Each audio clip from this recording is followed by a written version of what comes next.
Welcome to Plastic Model Mojo, a podcast dedicated to scale modeling, as well as the news and events around the hobby.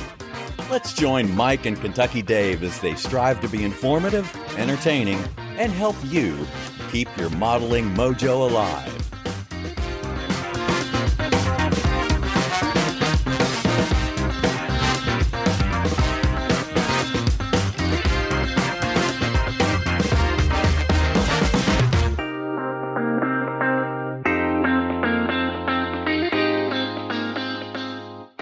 What's happening, Kentucky Dave? Well, all good things. All good things. I'll use your Goldfinch given nickname tonight.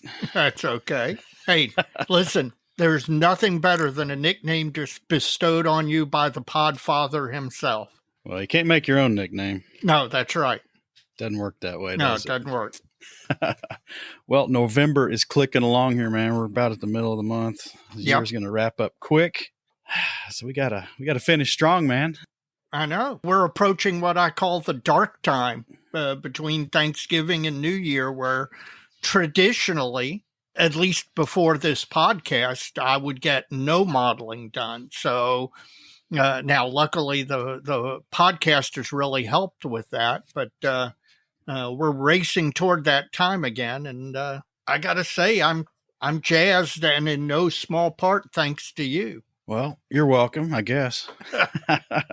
Well, my friend, what's been up in your model sphere the last couple of weeks? Well, as I said previously, my model sphere's been clicking along really well.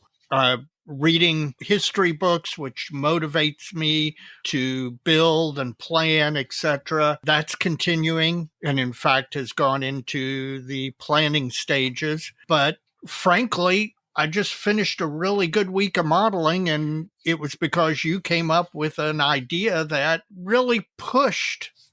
It worked in ways that I did not think it would.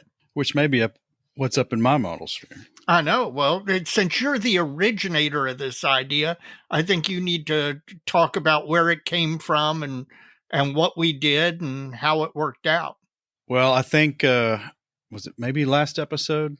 Yeah. I said something about, what was it? I think it was along the lines of, you just got to get down there and do it, right? Right. I took a different approach and made a suggestion to you, and we ended up doing it. And what that was, for us, that meant instead of committing to trying to get this done by that show or stuff along that line. Right. I said, let's try to commit to logging X number of hours at the bench over the next week. So we're just coming out. It's Sunday for us. We're recording on Sunday. This is actually the first day of the second week we're going to try this. But for the first week, we pledged an hour amount to try to get to the bench and do real work at the bench, not surf the internet, not be on Facebook, not be on Instagram, not being on any of that crap. So, and that was one of the parts of this that I think probably worked most for me. I get to the bench a lot, but I burn time doing non-mod stuff that isn't completing a model.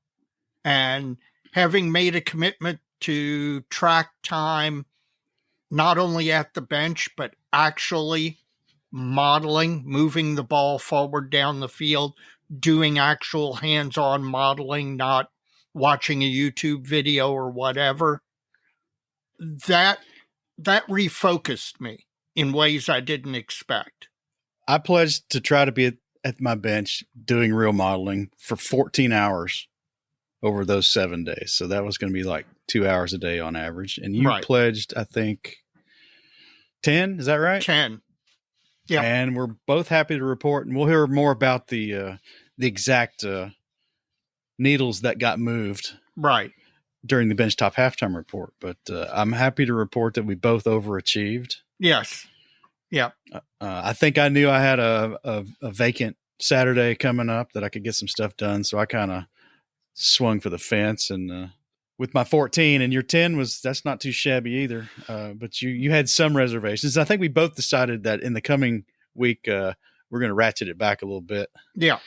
I'm probably going to aim for 10, and you're going to go for what? Probably about 8 or maybe 9, simply because in pushing to make sure that I got my 10 in, which actually turned out to be 13, I need to do some other stuff, house related, family related, that I kind of pushed to the side because I'd made the commitment. And I can't do that long term because, marital happiness, etc., is not going to allow that.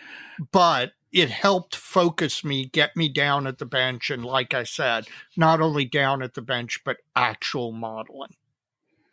And the actual hours was just a way to quantify and measure. That really wasn't right the primary goal. The primary goal was to figure out how to make the time to get down there to do what you needed to be doing right on the projects. And I think it's kind of like I don't know, a New Year's resolution or an exercise program or whatever, right? You got to try to drive yourself to a habit. Yes. And this is kind of the front end of what that might look like. Well, and not only that, but the accountability to another person, I think really makes a difference. I mean, you can make that commitment to yourself, but it's different when you're reporting those results to another person, because that you feel motivated to get that done. I mean, we one of the reasons we started this podcast was to hold ourselves accountable to get things moving. And I think this is just another way to do that.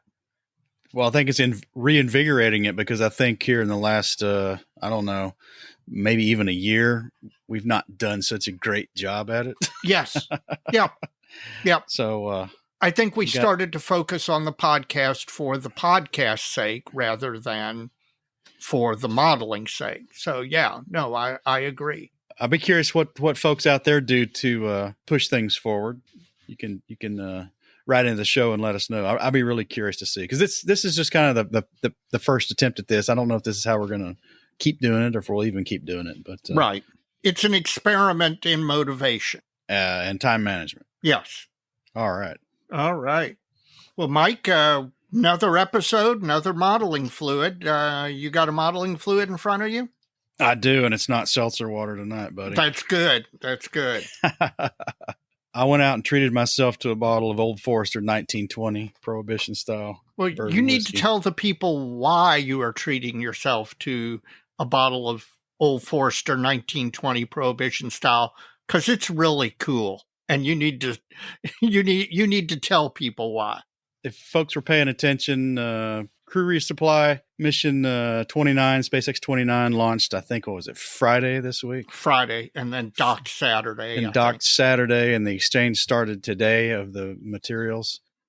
I've been touching a lot of stuff that's been going up there in my job with my current employer. But this time it was the first time that there were actually parts that I had fabricated, cleaned and processed, and flight qualified on my own that went into all 4 of the payloads that went up to the ISS Friday.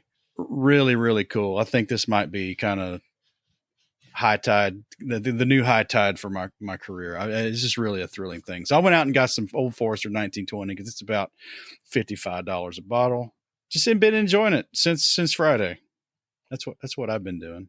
Hey, something you made with your own hands is currently in space, and there are not many people on the planet who get to say that. So congratulations, and that Old Forester is well deserved. Well, what are you sipping on, my friend? Well, it's in a can. It's in a can. I have in my hand a can of Atomic Amber from Apocalypse Brew Works. Oh, yeah. Here in Louisville, Kentucky. They're on Melwood Avenue in Louisville. I had no idea they existed until late last week. I was driving home from work, and I took a route I normally don't take, and it got me driving right past this microbrewery called Apocalypse Brew Works. So I went out, I picked up a can of their Atomic Amber. It's good. Hang on. Oh, that is good. Dude, I got their sticker on my spray booth. You're behind the times. These microbreweries, particularly in Louisville, because Louisville, kind of like Milwaukee, was a center of brewing for many, many years. So now with the resurgence and all of this, these microbreweries are popping up. I don't know how long Apocalypse has been around, but I just learned they existed. You obviously knew. I've had it. I don't know how long they've been around either. I picked up the sticker at they had a brew truck at a event or something maybe. Yeah. I think that's probably where I got it. But yeah, it's good. Well, so far I can, we'll wrap it up at the end, but so far I can report that all signs are positive. Oh, and to backtrack a little bit, there was one more thing I meant to mention during the Model Sphere. Okay. I was reading something. I don't know how I got there. Probably I'd been watching like Game of Thrones reruns, going looking at those, and I was talking Dungeons and Dragons with a coworker, and I started looking at medieval stuff again. Yeah, for some reason. So pay attention, folks, especially you figure builders. You're going to get a vignette idea out of this, and a title for it. Okay. It was Prague, because Prague's like the most well preserved medieval city in Europe, right? And this thing was talking about this night, and so I can't remember if it was a tournament or what, but this knight was getting ready. He was putting on all his armor, right? Mm-hmm. And he had his squire with him, and good grief, man, I don't see how they did this. Yes. And just the weight of it, the number of components, the way it all fit together. Yep. But anyway, they get him all donned up, and they go to the tournament field, and the squire makes an announcement. And you know what it was? What? The check is in the mail. Oh, God, no. And speaking of mail, Dave, it's listener mail time. No. Gotcha. Oh, God, yes. Okay. Moving on. Do we have some listener mail? Andrew DeBoer is written in again because he was listening to the episode where we were, well, it wasn't me. It was you, buddy. Okay. Talking about organization and time management. Yep. And he dropped what he was doing, which was raking leaves. Okay. And ran down to the workshop to slay the dragon. Okay. The dragon he went to slay that he's been avoiding was a Tamiya USS New Jersey in 1/350th scale. Yep. That he was going to waterline, and he was just coming up with every reason in the world, it sounds like, to not do that. Well, when he heard us talking about those things, within 30 minutes and 30 inches of Dymo tape and a Tamiya scriber, he had slayed the dragon before episode 102 had even finished. You know what? That makes a really great point. A lot of times we're procrastinating because we think something is going to be much more difficult than it actually turns out to be when you get on the horse and do it. That's right. And his lesson was, this is going to be our subplot for this episode, apparently. Okay. Organization is just an excuse. I'm going to pay more attention to the ways I avoid tackling tasks. Yes, absolutely. And that's... Well, to push back a little on your comments on that, maybe you need to explain what you mean by organization better, because I would say that if Dave has all his paints lined up in a row and all his tools in their holders and all this stuff where it's supposed to be, that's got nothing to do with you working on that F8. You're absolutely right.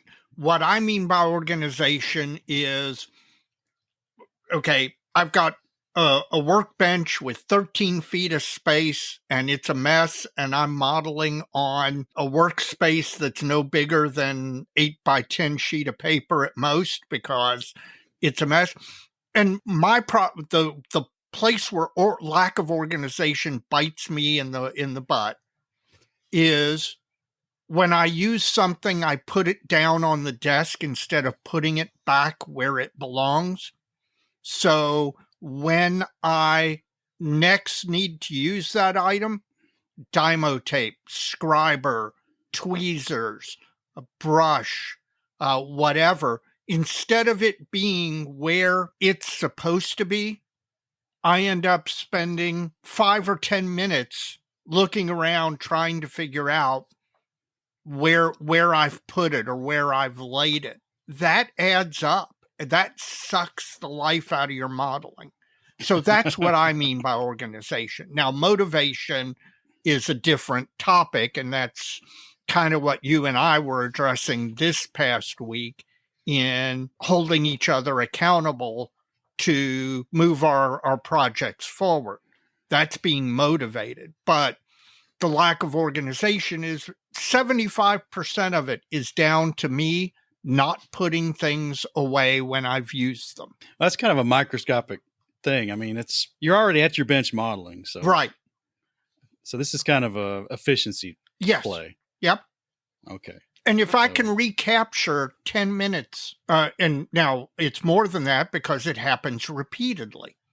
So, if I'm in a 1 hour modeling session and I spend 3 5-minute breaks trying to locate something that I should be able to put my hands on right away, not only does it take the momentum out of my modeling, but it robs me of 15 minutes of modeling time. Well, you're going to have to be disciplined, Dave, to keep up, put your stuff back.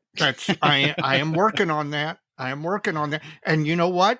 We've got an upcoming episode with Chris Wallace talking about him moving into a new modeling space and all of that. I've noticed from photographs of the benches of modelers I really admire who really produce lots of really good models, they are all super organized.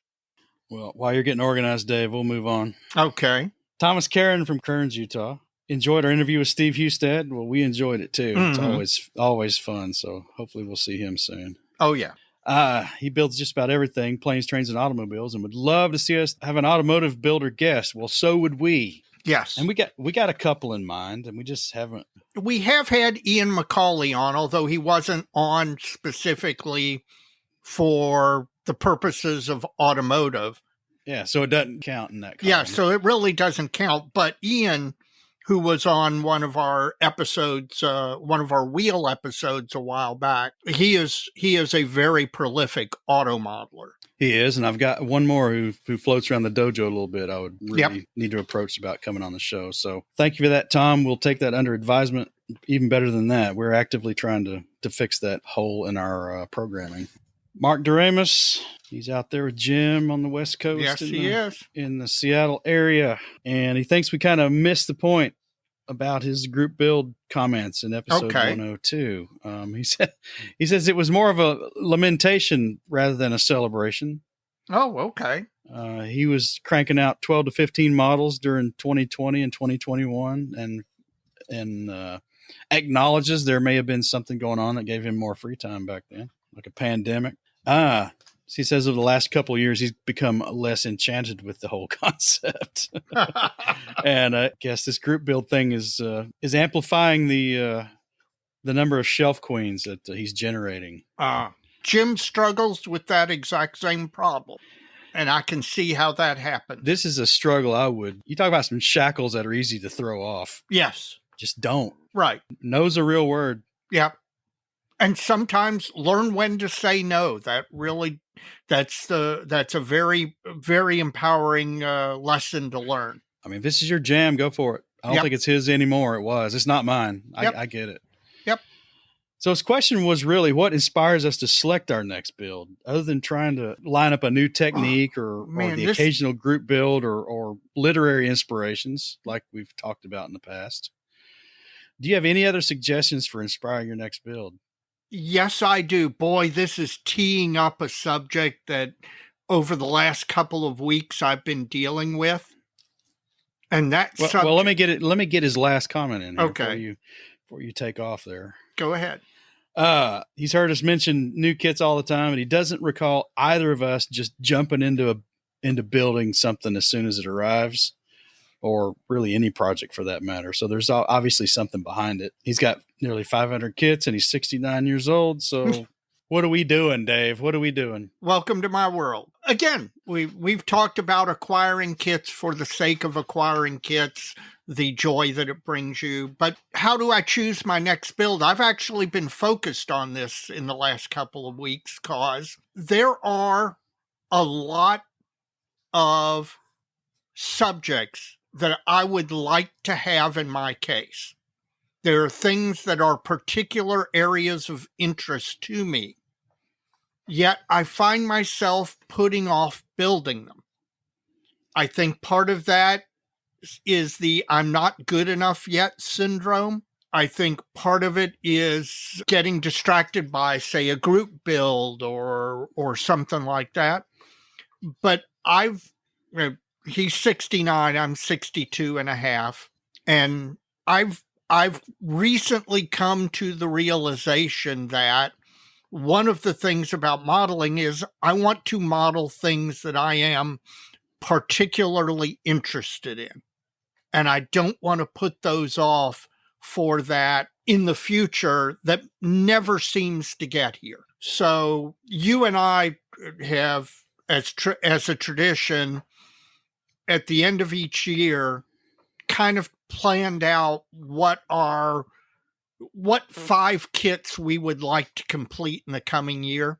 Now, we have varying degrees of success on that, and also a lot of times what we That's say. generous. I was being generous. And not only that, but a lot of times when you look back at the end of the year, what you did complete or even start bears little relation to what was on your list at the beginning.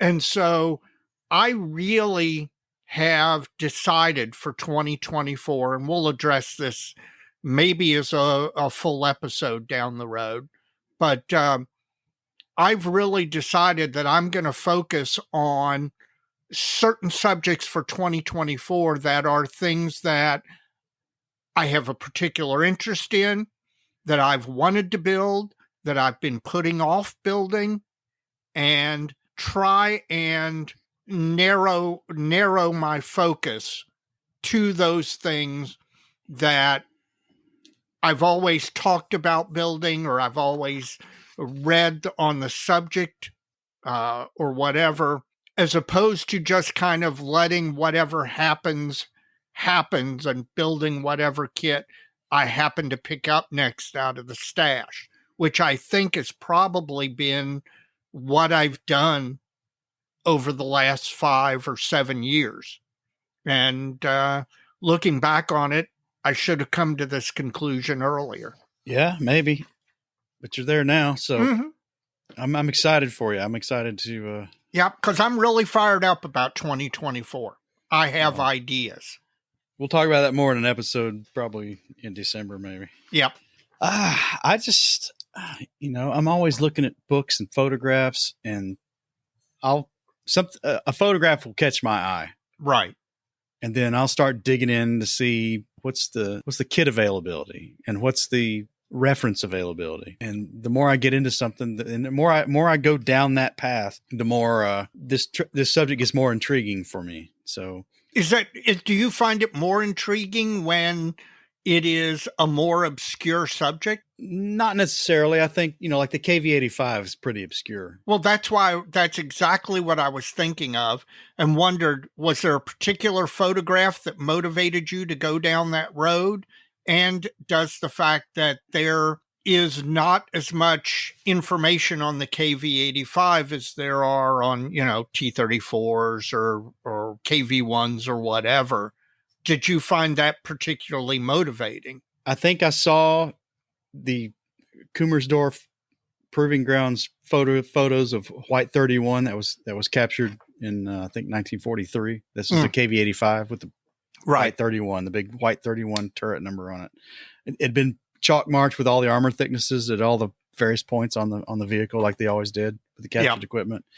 And it's just this big, hulking, menacing looking thing. And I'm like, yeah, I'd really like to build that. That was probably enough to kick it off. The obscurity and rarity of the thing, and the lack of information, I don't know if that made me dig harder. I don't know if it made me want to build it more. Okay. It's more like an oh crap. Oh, okay. Yeah, I'm starting to see the holes in the reference and what we don't know. And here's still I've been on the KV-85 journey for about 14 years. I had a false start and then I abandoned it for a long time. And now I think I've got a path to completion now, but there's still a couple of things that you're just not going to know. Oh, right. You're going to have to guess at. Yeah. Or hide it. Oh, because you're an armor modeler. Throw a tarp over it. No, not that. One of the big areas of obscurity or that's kind of in the dark is literally in the dark because it's under the turret or overhang. So probably can't see it anyway. Right. So you swallow that pill and you can move forward. Well, Mark, I hope that helps. That's a little bit. There's a little insight onto what we got going on for how we select projects. But yeah, it's not group builds. No, not group builds. Up next, Dave, Rock Rozak, Detail and Scale. Yes. And he even mentions it. This book's not exactly new, but it's newish, I guess. P-47 Thunderbolt in Detail and Scale. And I have seen a copy of this book, and I mentioned on the F8 that I'm doing that one of my go-to references was the Detail and Scale on the F8. I'm sure. And that's pretty true on any project I'm doing. If there's a detail and scale on it, it's going to be one of those references that I'm going to have by my side while I build it. Because whether it's a cockpit photo or a photo of a landing gear bay, the things that we aircraft modelers geek out about. I don't know with what you armor folks do, maybe nuts and bolts or whatever. But I know that if I need to know what this looks like, I can grab that book, open it up, and I'm going to find a good photo of it. So I will tell you the P-47 book is awfully nice. P-47 Thunderbolt in Detail and Scale Series Volume 17. Now, this is everything from the XP-47B through all the experimental Thunderbolt variants. Yep. If you're a type of modeler who wants to get all the visuals right, but you're not like ripping off every panel or looking for, if you need a single point of reference for a good solid build of an aircraft, these books are... Yeah, that's exactly the point I was making regarding the F8, is that I know that as I'm building it, particularly if the instructions, and I will tell you the Academy instructions on the F8 weren't the clearest in a couple of spots. You open up the book and you look at the actual aircraft, and all of a sudden you look back at the instructions and you're like, oh, that's what they're trying to tell me. Well, Rock, thanks for the heads up on the P-47 Thunderbolt. And like I said, we'll get the word out. Yeah, absolutely. Go buy it, folks. Their books are good. Yes. Steve Anderson from Matamita, Minnesota. Steve, Nordicon again next year, Anderson. Yep. Well, obviously, Steve went to Nordicon. Yes, he did. And the one thing he wants to mention up front is he got to see a lot of Steve Hustad's work lined up at Nordicon, all in one place. I cannot tell you how much I got FOMO out of the photos from Nordicon, because what Steve did was basically brought out a very large number of his aircraft builds and aircraft dioramas, and he had an entire set of tables where he had these dioramas and then the photographs that they were based on. And those things are it's beyond words. I literally become speechless. Well, he sure enjoyed it, and he enjoyed the show too. So $5 to $10 to get into the show, and he won some stuff in the raffle. That's always good. $10 worth of raffle tickets he sold on the local conventions. It's good fun, man. Again, if you're a modeler and you are not going to local contests, and thanks to IPMS USA, there are modeling contests all over the United States. There's almost wherever you're located, even if you're out in the West where, things are more sparsely populated. There's bound to be a model contest 2 or 3 hours away from you at some point during the year. And if you're not going, you're robbing yourself of a great experience, because you go, you see other modelers, all these people speak the same language as you.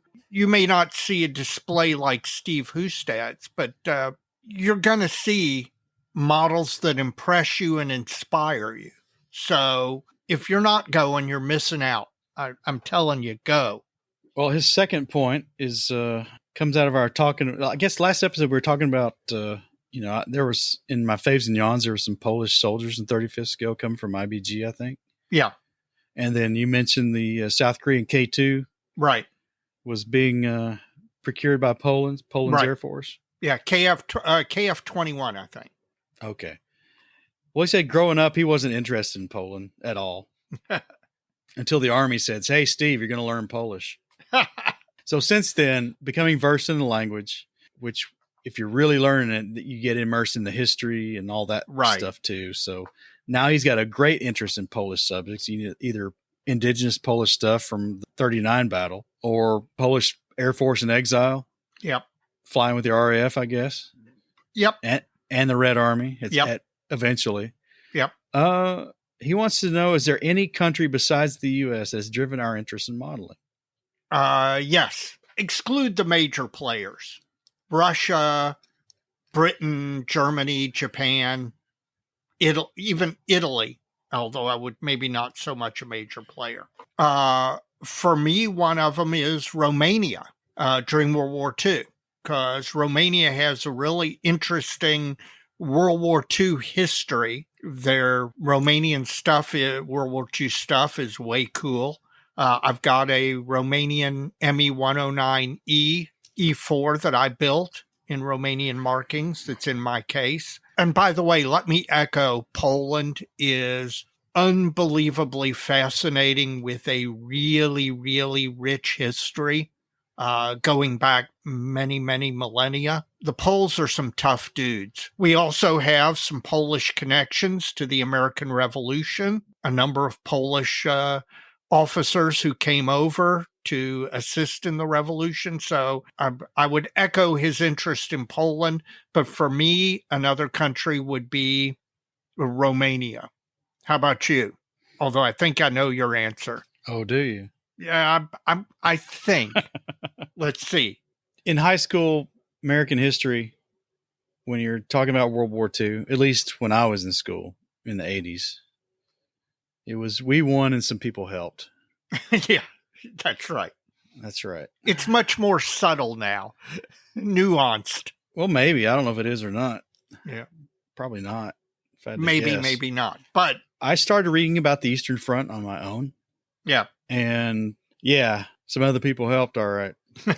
Now you can get into, was the degree they helped fostered by the Lend-Lease program? Right. Yeah, some argument to be made there. That's all rhetorical. The point is, yes, studying the true involvement of the USSR in the Second World War has certainly influenced my modeling. Absolutely. See, now I thought you might be going Hungarian. Hungary is a good one. And I'll talk more about that in another listener mail segment and maybe the next episode. Okay. But to the scale, I've not built any Hungarian subjects anyway. So certainly affected my military collecting. But no, currently the biggest influence so far, I mean, is the Soviet Union's contribution to the war and the way they see the war.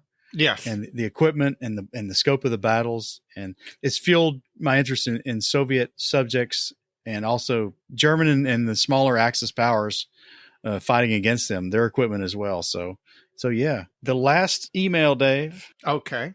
Always from who? Michael Karnaka. And it is. And this is a good one too. They always are. I mean, he really does. It's amazing that he continues to come up with these. And I wonder where this comes from. I think he may have read a news article about that all-female mountain climbing team that. Yes. Yeah, that's bad. Yeah, very bad.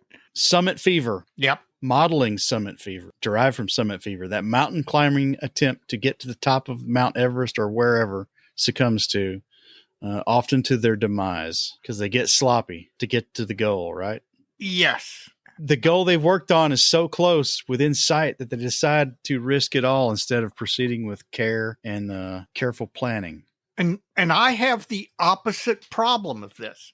I don't have summit fever. What I do is I get in sight of the summit, and things have gone so well up to this point that I stop and admire the view without ever actually getting to the summit, because I'm afraid that I'm going to ruin it between where I am and the summit. So I don't rush to finish when I get close. I am much more likely to simply lock up because things have gone so well and I'm afraid of messing it up. So I may be anti-summit fever. I don't know what you'd call that. Well, I'm guilty of it to some degree, but I tell you, to his point, and to my reference, modeling's not fatal. Sometimes I will succumb to this summit fever he's talking about up until the point I make the first mistake. Yeah. At that point, I do not discount that mistake. I was like, let's think about this and get a good plan to get to the top. And that's unfortunately that female team I was talking about was kind of not what they did, apparently. Right. And much to their detriment. But that's right. But I'll tell you, one of the things that I think helps you combat all of this associated stuff is the realization that there's almost nothing that you can't come back from, short of dropping the model out of your hand onto the floor and having it shatter into a million pieces. Even if you do something in you've got summit fever, you're trying to get the model built or model finished, and you mess something up, it's almost always true that you can take a step back and fix it. And I think that realization will help people get stuff finished. Well, that is it from the listener mail email side, Dave. What's been happening on Facebook Messenger? It's been very active. In fact, the funny thing is I was in the car with my wife today and offhandedly realized and mentioned to her that not a day goes by where I'm not having a half dozen or more conversations with different modelers on different aspects of modeling. And that's really weird because 3 years ago or more, that didn't happen. I might be texting with you. I might be texting with Skippy or Jim, but it wasn't where I had a half dozen or more disparate conversations going on with modelers all over the planet. And it's just freaking amazing. So Grant Aztec he's building the Tamiya 72nd scale Zero, the A6M2. Yeah, the one you rave on and on. That's right. Is the best model kit I have ever built. That's right. You rave on like Buddy Holly. It's absolutely a nice reference. And so he had asked me what books or what reference that I really liked on the subject. And I pointed to him to Scale Aircraft Modeling does 2 Combat Colors books, one on the Zero and then one on Pearl Harbor and beyond. He ordered those and apparently liked my recommendation. He got them very recently and sent me a DM to tell me how much he thought that they were indeed really good references on the subject. I had numerous modelers, Neil Gilborn out of the UK from the Lincoln Model Club, and then, of course, our friend Mark Copeland from the US, who's over in England for Telford, sending me photos, etc., from Telford, and it's killing me. We got to find a way to get there, man. We got to find a way. Our kids are in their late teens. We got to work that out. It's becoming more possible as the years roll on. Yes, that's right. Modeler by the name of Scott Wadclow. I think I'm pronouncing that correct. He had DM'd wanting to know, he picked up a couple of Edward 48 scale World War I kits and was asking about rigging, which I'm the wrong person to ask because I have avoided those subjects specifically because of the fact that there's rigging involved. But I told him what Steve Hustad used on his national award-winning World War I model. Talked about what some other people use with either the stretchable thread or Steve uses steel wire. Scott he's gotten back into modeling during the pandemic. He had actually suffered a stroke, and he found that modeling helps him in working to regain some of those skills that he lost due to the stroke, which that's a great additional benefit. I wouldn't have thought of that, but I can see how that helps. And he found our podcast because he listened to PPP, Plastic Posse podcast, and they mentioned our podcast, and that caused him to find us and start listening to us. The synergy among all the podcasts is really helping. Michael Poland, who is a modeler who was on a European trip to Greece and Turkey and other points in the Eastern Mediterranean. He was at a restaurant eating a 16-course meal, as apparently you do in Greece and Turkey.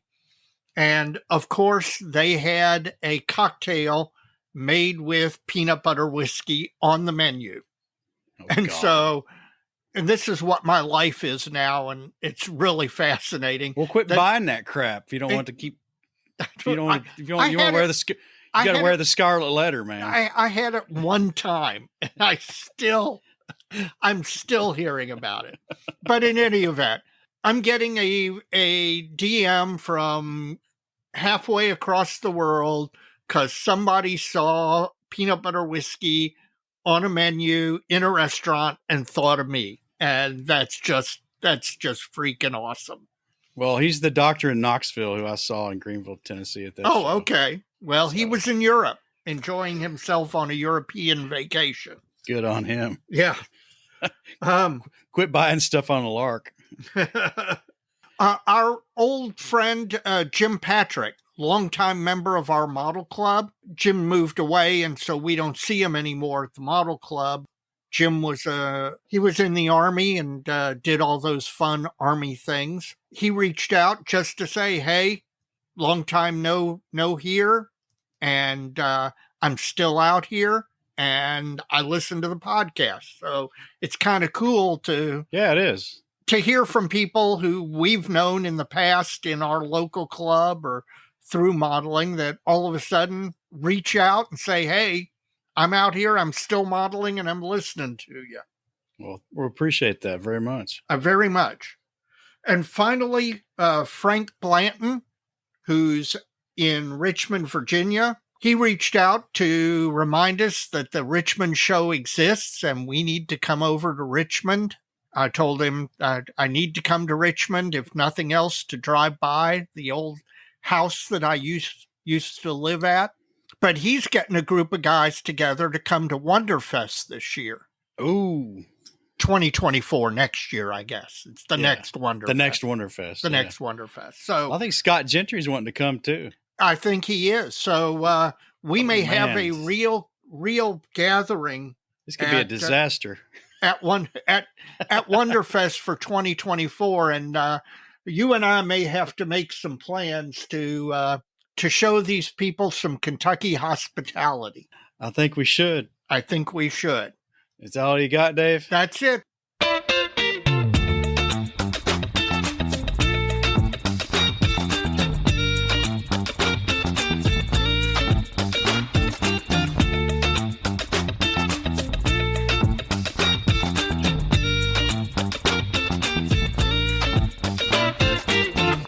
So this is the point in the episode where I ask you, if you haven't already done so, please, when you get to the end of the episode, rate us on whatever podcasting app you use. It helps us in driving the visibility of the podcast.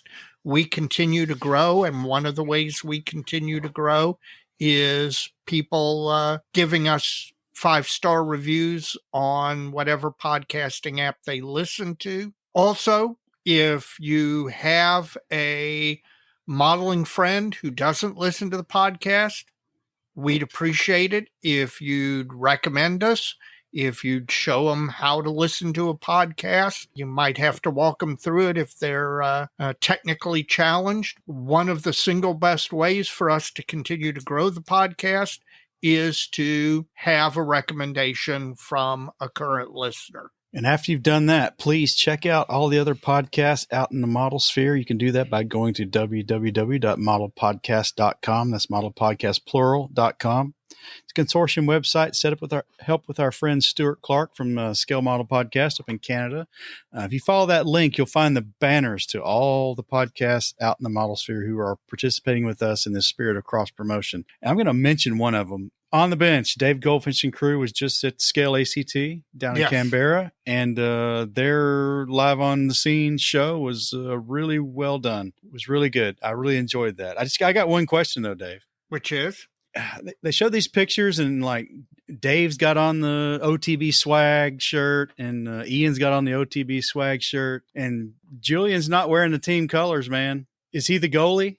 I don't know. We got to talk. We need to talk to Dave about this.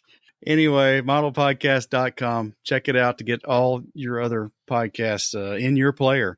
In addition to the podcast, we've got a lot of blog and YouTube friends out there in the model sphere. We've got Jim Bates, Scale Canadian TV. He's got a great YouTube channel. And in fact, on this topic of productivity, Jim's got his own take on what we're doing. Coincidentally, and honestly, coincidentally, he's decided to start shooting progress update videos and posting those. Yep. To get his motivation going and to have something to show people. So hopefully he experiences the same success we have by trying to make sure we get to the bench a certain number of hours a day. Yep. Next is Stephen Lee, Sprue Pie with Frets. Great blog, long and short form, and I'm really trying to get him on as a guest here. Hopefully episode 104, which would be in here at the front of December. I'll hang on for the 12-minute model sphere for December and see if that actually pans out. But we're looking to get Steve on real quick. Jeff Groves, Inch High Guy, is all things 1/72nd scale blog. Chris Wallace, Model Airplane Maker, got a good blog and YouTube channel. We want to check him out. Good friend of the show. And Evan McCallum, Panzermeister 36. Please check out his YouTube channel. He's always got something going on. And we get to see his projects behind the scenes. So we know what might be coming up for Panzermeister 36. If you're not a member of IPMS USA, IPMS Canada, IPMS Italy, whatever nation you live in, if you're not a member of the IPMS national organization in that country, please consider joining. IPMS is an umbrella organization that helps in organizing local clubs with the ability to ensure when they put on a local contest. There's a lot that the national organization does to assist in organizing the local chapters, in helping them make sure that their contests don't overlap, that two chapters don't step on each other in a similar location. If you're not a member, please join. If you're an armor modeler, you're not a member of AMPS. AMPS is a fine modeling organization, the Armor Modeling Preservation Society. They also have local chapters, put on regional shows and a national show every year.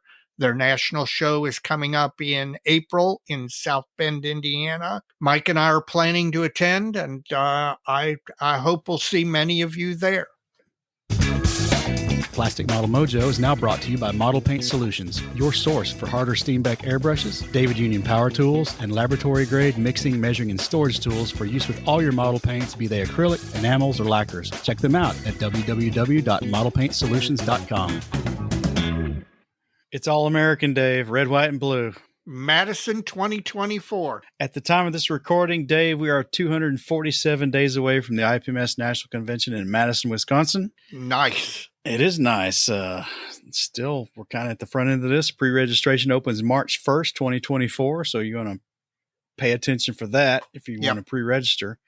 For any news going forward, nats2024.com. You can go there. That's the convention website. Keep your eye on that. Check it every week or every couple of weeks and see what's been added. And pretty soon they'll be opening up that hotel window, and you're going to want to book your rooms as soon as possible, because this is I don't know, Dave. I tell you, a show in the Midwest like this, close to Canada, close to a lot of population centers, I think this is going to be a good one. I think that this is going to be a extremely well-attended show, given its location and given the proximity to Canada.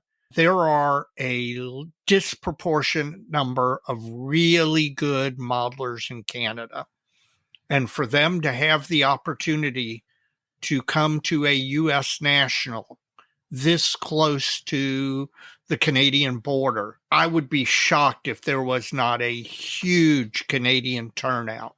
And I'm looking forward to that, because the Canadians know how to party. It's it's a good time. We're already planning our trip to Hedrich Con, so kind of a preview with our Canadian friends. But the number of Canadians who are going to attend Madison, I suspect, is off the chart. Well, I know one of our Australian friends is already committed to his travel arrangements now. Yes, he has. So Mr. Goldfinch shooting his mouth off about buying his plane tickets. Well, listen, we are nothing but thrilled to provide Kentucky hospitality to the Podfather himself, and I'm looking forward to that.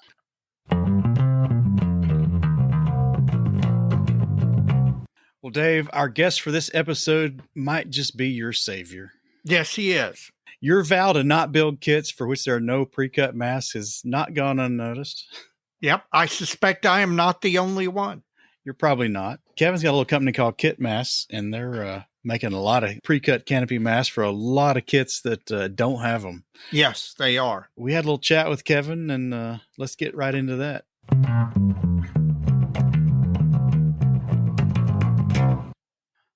Dave, tonight we've got a guest I think is going to be right up your alley, given that you claim to not build a kit that doesn't have a pre-cut canopy mask for it. Absolutely. Joining us from Canada's west coast out in British Columbia is Mr. Kevin Hedrich from Kit Masks. Kevin, how you doing tonight? I'm doing excellent. How are you guys doing? We're pretty good. Can't complain. Doing great. Watching this year evaporate. Yeah, it's coming up quick, isn't it? Yeah, Kevin, do me a favor. Spell Kit Masks. KIT space MASX. Gotcha. I wanted to get that out there. Yeah, it sounds like Kit Masks, but we just spelled it differently. Gotcha. No real reason. Just wanted it to look different, I guess. Well, as the title alludes to in my comments about Dave's current build habits, you found yourself in the pre-cut canopy mask business. Why don't you give us a little bit of background on your modeling journey and how you kind of arrived at this, and then we'll talk a little bit more about what you're doing. Well, like most of everybody, I modeled when I was younger. I had planes hanging from the ceiling. Sometimes they were hanging low enough that if you weren't paying attention, you'd have a prop in the face. And, getting older, cars, girls, all that stuff sort of goes by the wayside. And then I was in my 30s, right in my mid-30s, and I started to get back into it. And the first kit I went and bought to build again was a Academy 148th Bearcat. Mm-hmm. And I bought a few accessories for it, and one of the accessories was a mask set. And since then, I'm much like you, Dave. I don't really like to build a kit if I have to do manual masking. Yep. Yeah. And being up in Canada here, it's kind of hard locally to get any of that kind of stuff. You have to order it online or go to a swap meet or something like that. Sure. So you're a builder who likes using kit masks. How do you make the transition from a builder who likes to use kit masks to, hey, I'm going to get into the hobby business? It was purely by accident, really. I mean, I'm trying to build a kit, and I think to myself, I really hate doing this manually. So maybe I'll just trace it. And the vinyl cutters are getting reasonable at that point. So I just traced it. I started tracing out my tracing and used the cutter to cut it out and slowly tweak it here and there and, pretty much everywhere. And then used it to mask a canopy. In your non-modeling life, what do you do for a living? So I'm a road service technician for a forklift company. Okay. We mainly work on Toyota forklifts. So you didn't have any background in 2D CAD or drawing programs or anything that would have kind of given you a leg up in going this direction? Not really. I mean, I dabbled in it a little bit. A friend of mine bought a CNC plasma cutter. So I tried doing a little bit of that. And that sounds fun. That thing was a blast. The things you can make with the plasma cutter is just incredible. But not really. I didn't get into it enough to learn anything. And yeah, I'm pretty technical. I'm good with mechanical stuff. I have a couple printers, so I have a bit of experience with that. But nothing with CAD. That's a whole different animal to learn. Obviously, you taught yourself all of that. Did you have anybody helping you, or was it your nature where you dove in and said, I need canopy masks, so I'm going to learn how to use this? That was kind of it. I usually dive in, and when I get stuck, then I'll go look at something. Like I'll go on YouTube something. I even do that during my day job. I can't know everything. It's impossible. So if it's something I don't know, I'll look up some videos and muddle my way through it. Mm-hmm. And it just happened to work out. I do that with my home appliances a lot of times till I get yeah, exactly. Well, I got to ask, what was the first one you did for yourself? What kicked this off? The first one I did for myself was the Matchbox Heinkel HE115. Oh, yes. So I built that kit when I was younger. I loved it. I've had a soft spot for it for a long time, and I finally got another one right around the time that I decided to get into this, and that was the first one I did. And it's perfect for it because it's got that big greenhouse. Yeah, there's lots. The front nose section, the great big long canopy. Yeah, it's a perfect one for that. Well, our friend Steve Hustad just built one of those, and okay, yeah, it did an incredible job. Remind me, I'll email you a picture of that thing. That'll be excellent. What he did, how difficult that kit was. Yeah, it's not hard, but it's not easy. It's pretty basic. So if you want to spruce it up a little bit, it's a lot of work. Yeah, well, and that's what he did. Boy, you jumped into the deep end of the pool because that's... Oh, yeah. I mean, that's not, a single engine fighter with 4 panels or 6 panels or... No, that's like 100. Yeah, I was going to say a freaking greenhouse with all sorts of complex... yeah. How long did it take you to get it right? Oh, hours and upon hours. The square parts, the triangles, no problem. It's that the Germans use that dome in the nose that rotates with the gun sticking through it. Right. That was, to this day, those are the hardest pieces to do. And, one of those nose pieces, with cutting and testing, yeah, a couple hours, no problem. And you're using the vinyl, the semi-opaque vinyl material, right? Yes, I use Oracle 810. Okay. So a lot of other companies, they use the Oracle products. I know Montex uses the black stuff, which it's not flexible. Right. I don't know why they keep using it. I agree. But the stuff that I use is a little more flexible. And then always there's Tamiya tape, which I prefer. But Tamiya tape cutting out on the vinyl cutter tends to lift off when you get really small pieces. It's really finicky. Yeah. Well, the Oracle 810 seems to be, if you go into and I'm just dipping my toe into all of this, seems to be the consensus product for canopy masks. because it's not, like you said, Montex uses the black, which is much stiffer. And the 810 is kind of a semi-opaque light gray. Yeah. And it really does conform around even the smallest of 72nd scale canopies.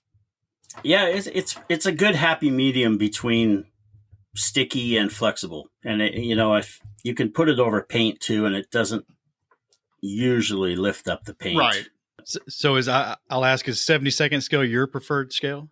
When I got back into modeling, when I was younger, 72nd was my favorite. When I got back into it years later, I started to lean towards 48th, but I find more of my interests tend to be catered to by the 72nd scale airplanes. So I probably into 72nd. Yeah, 48 scale HE-115 would be a big model. Yeah, that's a big plane. Especially if you go into the Zwilling version. Right, yeah.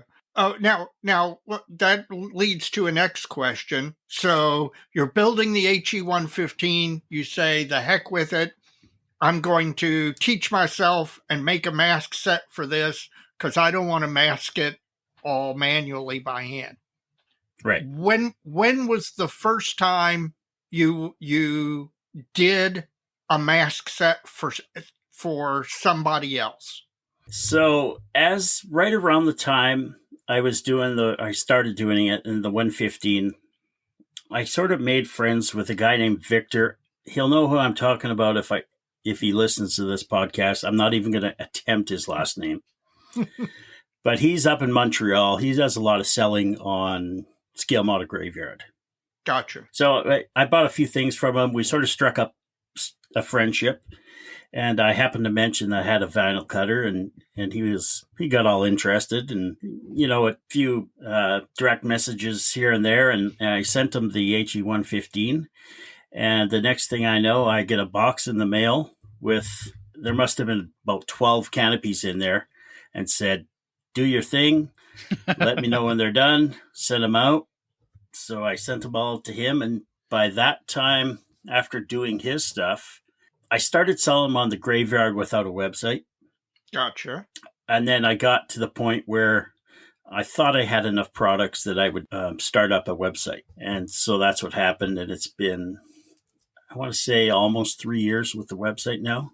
You have a really nice website, and you said it was done by your lovely better half?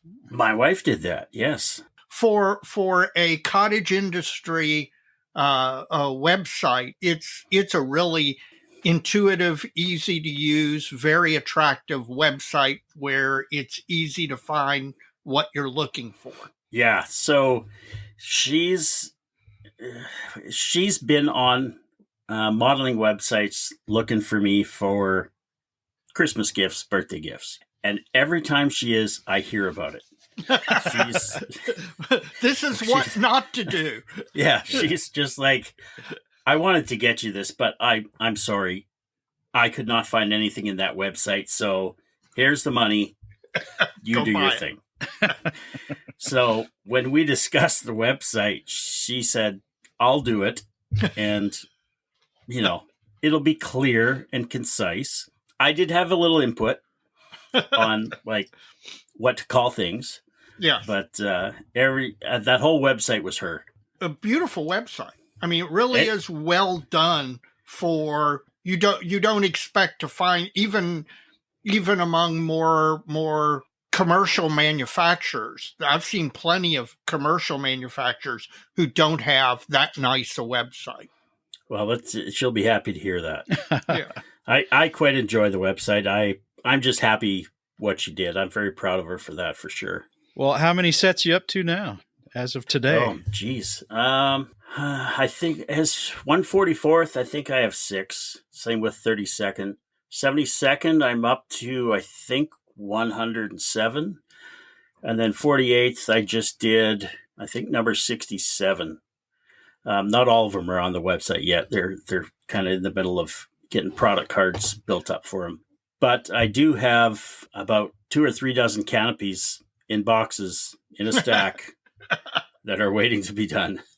Well, that leads me to my next question. And I know from looking at your website, but it seems like the area that you're concentrating on are older kits that are less served by the other Masx manufacturers, because they tend to release, when a new kit comes out, they tend to release a Masx set for it.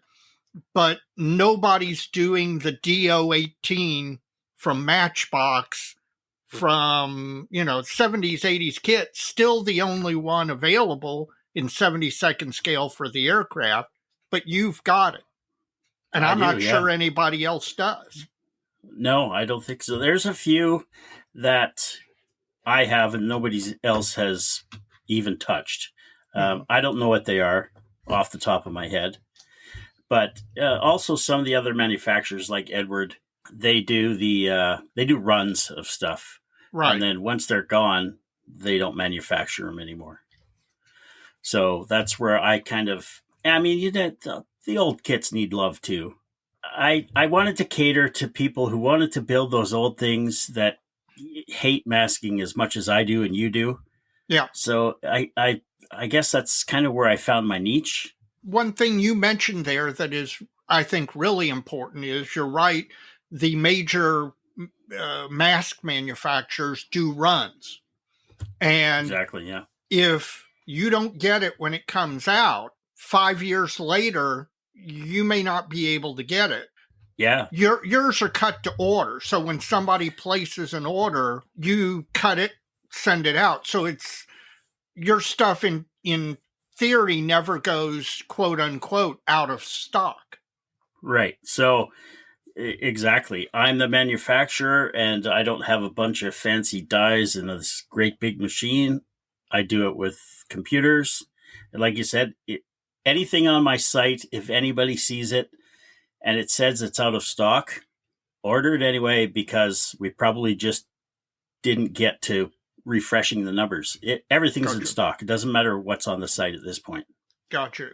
So even if it's something you don't have that you've already cut and is sitting in your inventory, it's something that if somebody orders, you can get it cut in a relatively short, a week's period of time. Oh, easily. Yeah. Yeah. I just pull up the file, hit cut, and gotcha. You'll have your Masx in a couple, 3 weeks, depending on the post office. Gotcha. Speaking of which, you're in Canada. How's the postal situation? It was really bad. It's still not the greatest. That stuff with COVID and they couldn't find people to work. It's still like that to a point, but it's much better than it was. Prices keep going up, but I have a membership to Canada Post or whatever you want to call it, business plan. So some of the shipping goes down a little bit for a little while and then it goes back up, but I don't get a lot of stuff undelivered or returned to me in the mail. If I get, let's put it this way, if you order something from me, you're going to get it. You don't have to pay the extra shipping unless you need it right away. I don't care if the post office loses it. I don't care if it's in your hand and the dog takes it. If you paid for it, you're going to get it one way or another. And you're going to be looked after. That's good customer service. Well, the nice thing is that what you're shipping are flat, something that fits in an envelope, as opposed to something that you have to box up. My understanding is that people in the industry, particularly in Canada, who are shipping boxes, it gets really slow and expensive. It does. It definitely does. But I noticed that when you guys ship stuff up to here, it's pretty much the same cost when you factor in the exchange rate. Yeah. So it's about the same, and it puts off a lot of purchases from hobby shops. Sometimes I check the cart and it's like $50 shipping. I'm like, I don't know if I need it that bad. Yeah, I've been there. Yeah, so I'm lucky because right now I send it a certain way. I don't want to say anything in case it gets back to Canada Post. But it's inexpensive enough that I can offer free shipping with minimal amount of purchases. Gotcha. You said that you've been doing it about 3 years now? Yeah. Now, this business obviously at some point just took off. You mentioned earlier that you kind of accidentally fell into the business. Yeah, more or less. At what point did it just take off? I'd say in the last year. Okay. The first year, it wasn't even a drop in a bucket. I mean, you couldn't even buy a Wingnut Wings kit with the money I made with it. But, I mean, it's not bad now. I'm not getting rich. I can't quit my day job anytime soon. But, I mean, it's going up and up and up. So at some point, I think I'm going to have to expand to get into something else if I want to make this my full-time job. Well, so has your hobby suffered from the fact that you're doing more and more business? It has.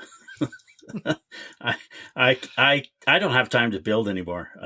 We have a bunch of stuff coming out that I promised people, and then people keep sending me canopies, which is great. I love it. And it's just, I look at all these kits these guys build, and I think, oh man, I got to get back to doing it. And then I look over to my left, and there's a pile of canopies. I'm like, yeah, not today. Well, is that how you get most of you're not pulling them out of the stash from your stash. People are actually sending you canopies and saying, I need this one. At the beginning, it was a lot of my stuff. Gotcha. Except for the boxes that Victor sent me. And it was sort of slow for a little while, so I just kept pulling stuff out of my stash. And then I think in the last year, it's been all customer stuff. I mean, I don't have a big stash by any means, but out of my, say, 150 kits, I think maybe 30 of them have Masx. Gotcha. So if it slows down with customers sending in their stuff, I have lots of material to work with.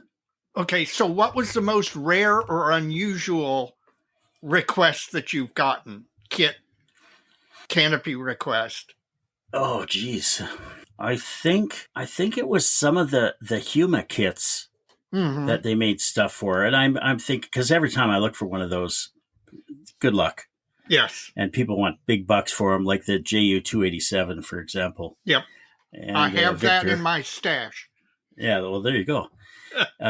Victor sent me that. I'm thinking, I'll do it because I said I would, and I don't mind doing it, but I don't think I'm going to sell any. Yeah. And when you figure that's been a consistent seller every time I've done it, it just blows me away because you never see those kits around. You never see any of them made. Right, but that's because people all have them in their stash. And they've been waiting for the guy to make the masks for them. Yeah, exactly. Huma probably needs more than just canopy masks. Yeah, well, yeah. Okay. Yeah, I don't have any shares in Putty yet. So. Yeah, right. Yeah. So how does your customer request system work? So basically what I decided early on was I need to get more masks. I cannot afford to buy every single kit that I want, or else I would be divorced and I would be living in a warehouse with kits. Right. So I figured, okay, well, if people, and it circles back to Victor again. Victor sent me this stuff. And when I got it, I said, okay, I'll make all these mask sets for you and I'll send them back to you. And he asked me how much. And I in good conscience, I couldn't say, okay, well, $5-10 a piece or whatever. So I just said, don't worry about it. And that got the ball rolling, thinking, well, if he's willing to do that, other people might. I can cater to stuff that doesn't have masks, and they send me their parts. I don't have to buy the kit. They get free masks, whatever they want for 2 or 3, or say they got 4 of their kits in their stash. I'll send you masks for 4 of that one. And I add them to my inventory. So it's kind of a win-win for everybody. What's been your most surprising bestseller? What's been the most popular? Masx set you did? It's funny. It goes in stages. 1 week I'll have some obscure kit that I've never sold any, and then I get 3 or 4 orders for the same bloody kit. Huh. I don't know what goes on with that, but consistently, I think the Monogram B36. Oh yeah, that one I always sell lots of those. The Accurate Miniatures Avenger. Mm-hmm. I sell a lot of those. I can see that one being very popular. Yeah, and I'd have to go through my history, but there's a few that keep coming up. Recently, the Tamiya DO 335 has been moving pretty good. Yeah, Great choice. But it's weird. It seems to go in cycles. Well, I suspect what happens is there's a conversation out on the interweb somewhere Yeah. between people interested in this aircraft, and somebody discovers you have a Masx for it, and then everybody involved in that conversation starts hitting you up for canopy Masx. Yeah, Been there, done that. Yeah, yeah. Now, again, you kind of accidentally fell into this business, and you are where you are now. Are you actually trying to plan out the future, or are you just kind of riding the wave to see where it goes, and it'll go wherever it'll take you, or without giving away any secrets or anything? Yeah. I wish I had secrets to give away right now. I hear you. So what's is there any plan for the future other than make more, sell more? Right now, I'm so buried in Masx that the plan is to make more, sell more. Gotcha. I frequently talk with my wife about what we can do to sort of branch out. My next step is I have access to a laser cutter. Yeah. I want to try to get that working. Then I can offer some of the Tamiya stuff with the really small parts. And then I have considered getting a vac forming machine and making some vac canopies. Yeah. So I was really interested in your last podcast there. I heard with Steve. With Steve. Steve would love for you to do that. Yes. Yeah, I'm sure. Steve's not the only one. I would love for you to do that. And I'm really tempted to start. Unfortunately, I'm so busy that I don't have the time to step away from the Masx unless I lose a job and I know which one that's going to be. Yeah. Well, we got to keep the wife happy, so there's none of that. Yeah. Well, yeah. But you definitely, if you end up getting into that area with vac form canopies, yeah, you need to talk to Steve because he really knows his stuff there.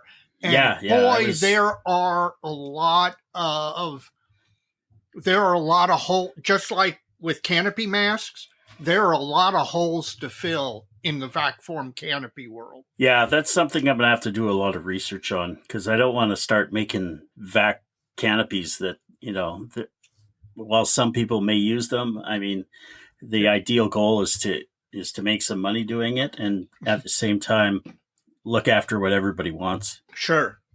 But that's a great adjacent business for you, given it sort of goes hand in hand. Yeah, you could sell them together as sets. That really makes a lot of sense. Yeah. On the subject of Steve, he will be happy to know that I have several boxes of Falcon canopies, vac canopies. Yeah. That they're on the schedule. I think in January or February that I'm going to start making complete mass sets for all those vacuum form canopies. Oh, there you go. For any sets that you don't have, let me know because I've got several sets myself, and I would be more than happy to send them up your way for prototyping. Right. Yeah, because the vac sets they're usually nowhere close to the kit parts. Right. I mean, you can't even adapt them sometimes. They're just, it's ridiculous.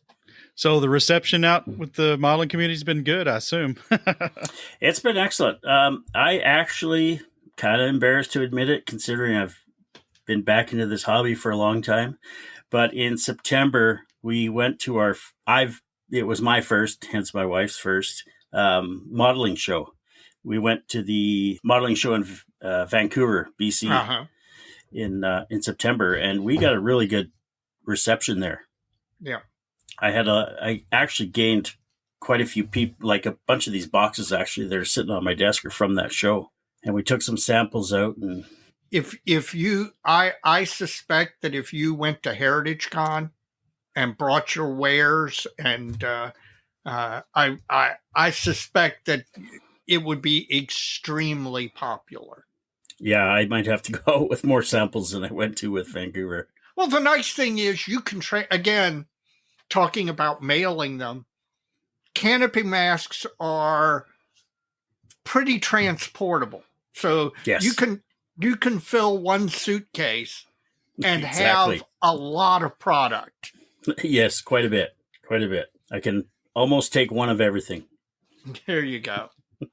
So we also do masks for markings as well. So we're trying to branch out into that as well as camouflage masks and whatnot. Yeah, that's another natural area for right. branching out. Are you starting with national markings or code letters, or what have you, in that arena, what have you started with? So far, I've done both. Okay. If people want markings, that's actually really easy. They just have to scan me their decal sheet, and I can usually work off of the decal sheet. There are size limitations. I mean, It's really hard to print a letter or a number or something that's legible in 2 millimeters. Right. But as far as national markings, code letters, stuff like that, it's really easy to work off a decal sheet. You don't have to send me anything. It actually takes me less time, and because I don't have to cut it out, test fit it, cut it out, test fit right. it. Well, and not only that, but I'll tell you the advantage of masked and painted on markings and codes as opposed to ones applied with decal. Just there's so much more you can do with something that is painted onto the model. Oh yeah, just it's way better. It's real. I mean, yeah, exactly. It's how they did it. Yeah, exactly. Yeah. Well, there's a lot of focus going that way, especially in the larger scales. Yes. Yeah. Yeah. Yeah. We had I can't remember the name of the company. He's out of Europe somewhere, but his are all 32nd scale masks. Right. Oh, yes. Right. Is that one-man army guy? Oh yeah, one-man army. That's it. Right. One-man army. Yeah, I've been looking at his stuff, thinking, "Oh man, I got to do that." I'm pretty sure he's using a laser cutter, so I really got to get the one that I have going. And we had some interaction with him, and he sent us a few products just to look at and to give away to the listeners. Nice. And I will tell you, his stuff is beautiful. I mean, really, really very well done. Yeah, I saw a build somebody did of a Lancaster with his masks, and all the stencils are all painted on. It looked absolutely phenomenal. Yep. And again, you can't beat actually painting it on the model. No, it's so much easier to weather it and, rub a little bit of paint off, and looks a little faded. Yeah, it's awesome. Yeah.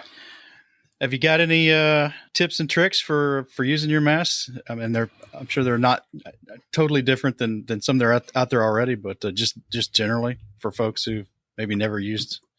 The one thing I will say, if you're going to buy a mask set and you're going to use it right away, you don't have to splurge on Tamiya unless you really like it, but vinyl will do the job perfect. If you're going to buy a few masks and just leave them sit on the shelf for a little while, Tamiya is better, because we all know that vinyl tends to shrink a little bit. Mm-hmm. Doesn't make a huge difference, but I mean, if you're building a model for a show, you might notice a little bit of stuff that you're going to have to clean up. And if you're going to use them for painting on surfaces, grab a test subject and just make sure that whatever paint you're using doesn't react with the adhesive on the mask. Other than that, make sure you have some masking fluid.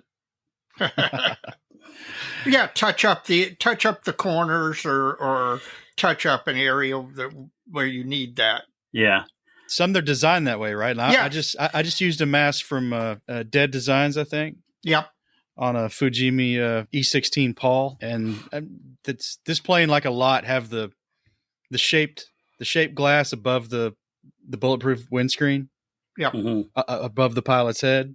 So the mask is just like a millimeter or two in from the frame edge into the window, and the middle's hollow. It has to be filled up with either smaller bits of tape or masking fluid. Right, because it's a compound curve. You can't make a mask that would fit in all directions. So what they do is they do that in one or two parts where it's just the edges, and then you fill in the center. That's the F8 that I've got, the Crusader. That is exactly how the mask is for the main canopy. Now, I don't know with the method you're using to cut these if it's possible, but as a suggestion for that type of mask, because the problem with sharp inside corners manifested itself on my little tiny perimeter mask, I'll call it, because that's where they tear. Yep. If you have a sharp corner on the inside, that's where they're going to tear. And I wonder how much of a radius could actually be put in there before either it wouldn't cut it or you've made it to where it won't conform anymore.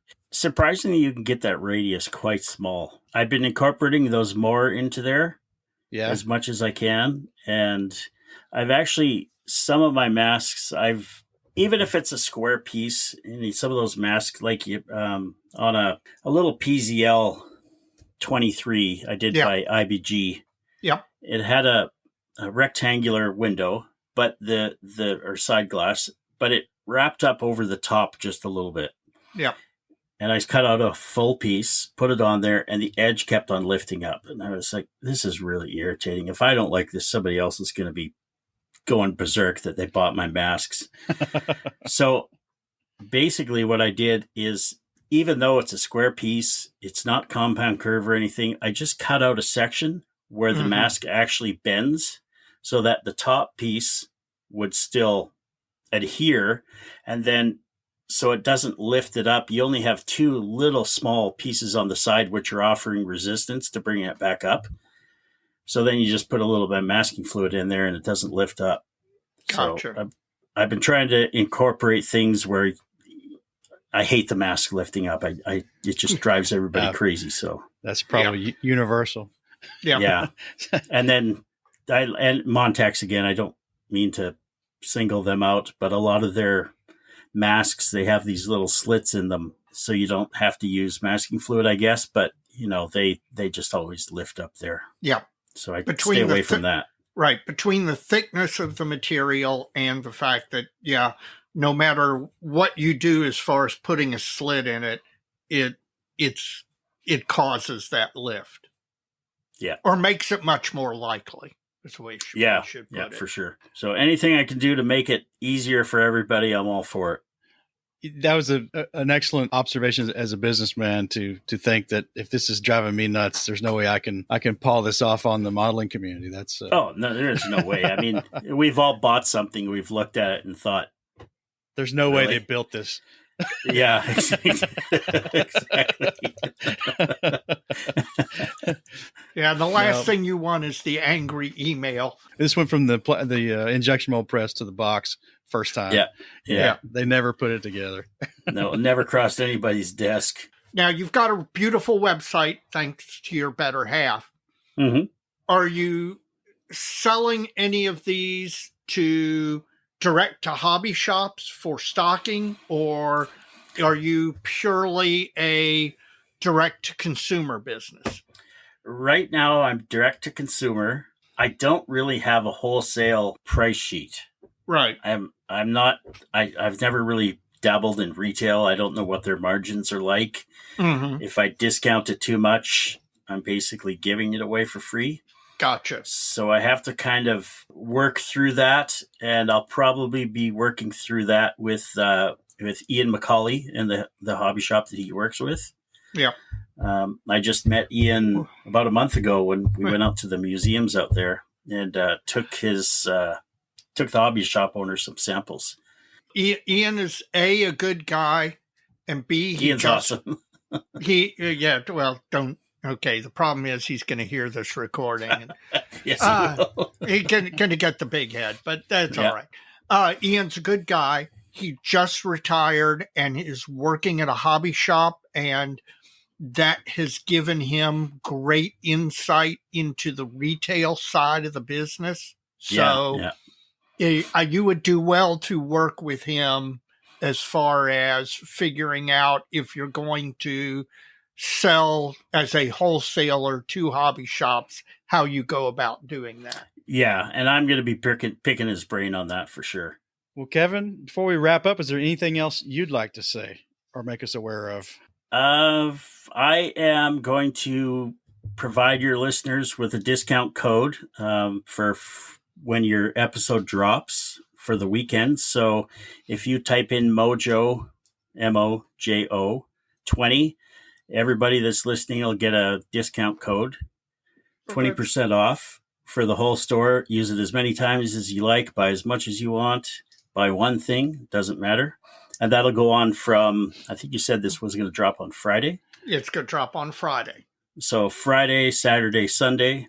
And then shortly after that, we're going to have a Black Friday sale. So use the code. If you don't use it, come back Black Friday and there'll be another sale then.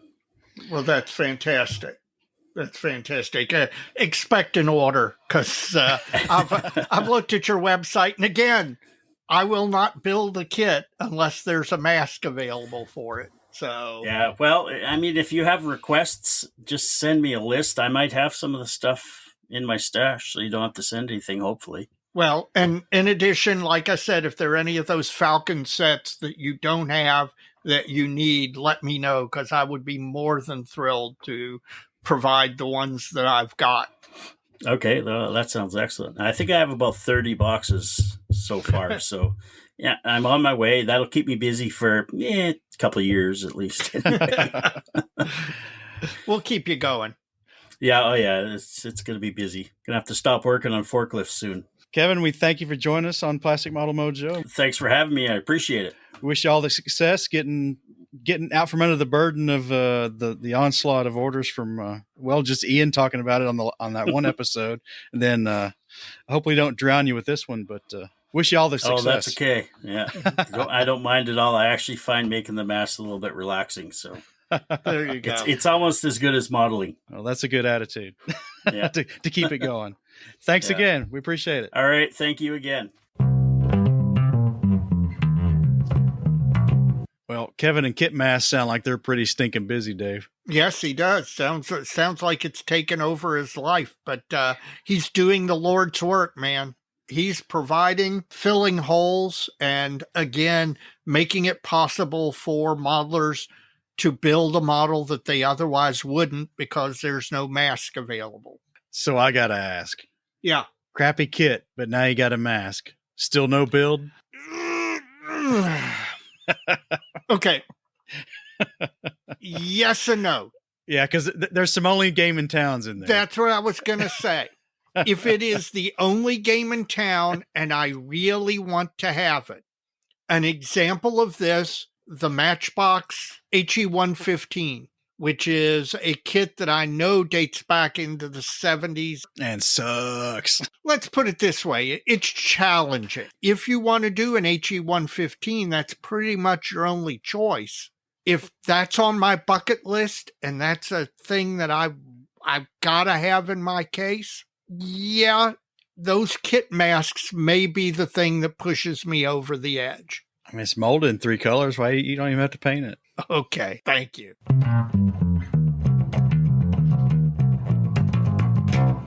Dave, we've made it to the Benchtop halftime report, and I'm really excited about this one. You and me both, because we've actually got stuff to talk about. That's right. This little time commitment challenge has paid some serious dividends. Needles were moved. Well, tell us about your moved needles, Dave. What's going on? Everybody knows the 2 projects that are top of the priority list. I've got the F8, which I managed because of my commitment this week and you holding me accountable to that commitment.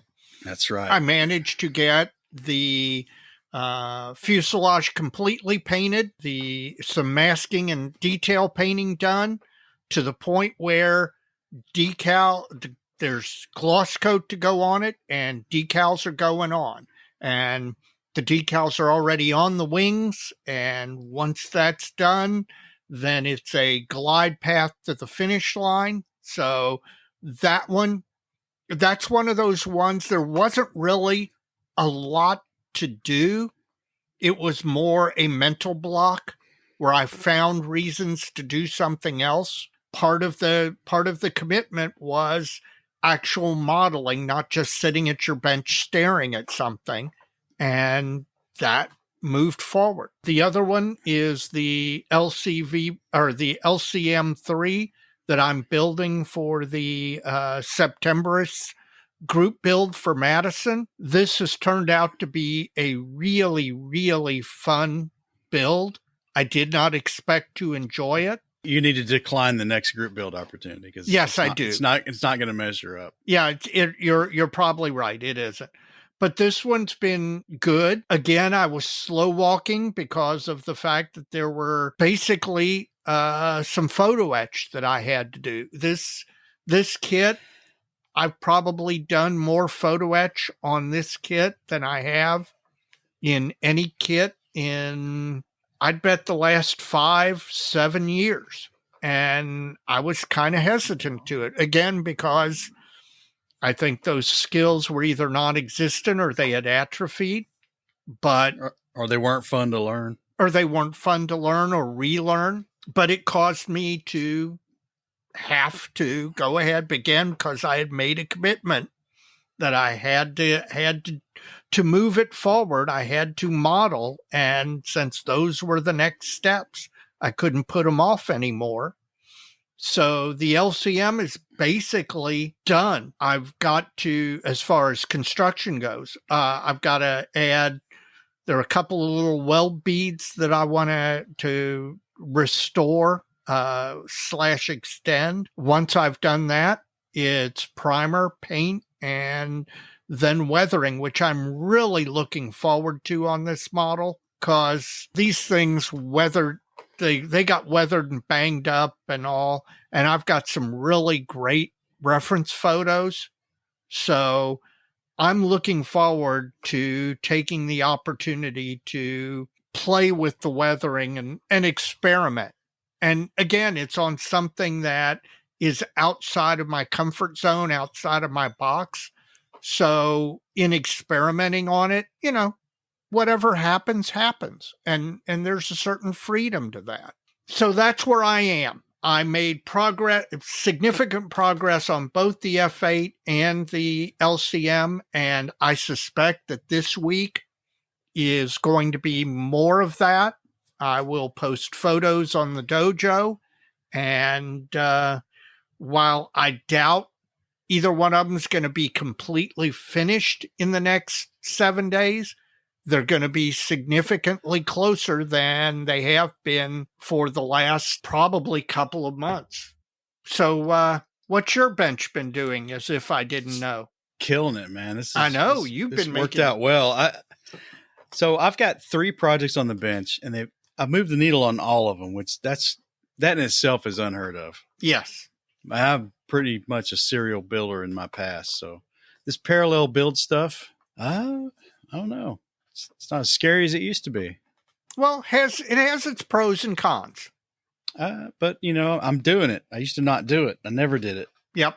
I would try and it would go south and I would quit. So this is uncharted waters, but it's going well. So the one closest to being done that I need to get done is the E16 Paul, my 72nd scale airplane project. Since we started our little time commitment challenge, I've got the canopy masked. And once I have all the underpainting completed on the airplane, the airframe, I'll actually glue this on and then start the real painting. So that was a chore. I mean, that thing's got a lot of windows. Yes. Canopy masking, a greenhouse canopy, is a challenge even for an experienced aircraft modeler. For somebody who is basically doing their first aircraft in 20 years?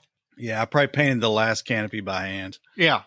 with no masks and it looked like shit. It is a huge challenge. So bravo for getting it masked. That in and of itself is a big step.